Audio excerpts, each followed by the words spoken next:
Stop! Yes, you! This message is meant only for you. You didn't find this video by accident.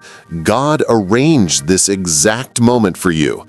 Out of thousands, He chose you to hear this word today.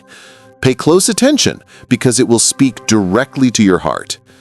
You've been waiting for answers, waiting for direction, waiting for hope.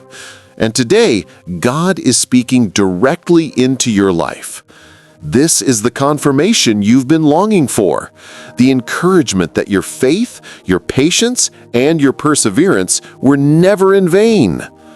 The Bible reminds us in Isaiah 55:11, "So shall my word be that goes out from my mouth.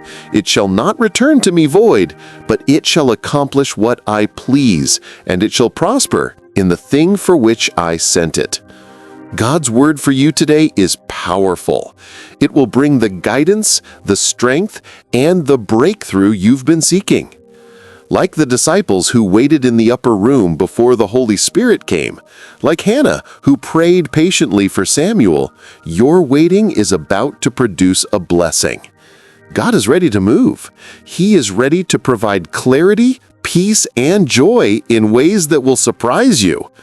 So lift your heart, take courage, and receive this message. This is the word you've been waiting for. It's your moment of hope, your confirmation, your encouragement straight from God. Subscribe to Jesus' Message for You for more life-changing words, and share this video so that others can also hear the message God has prepared for them today.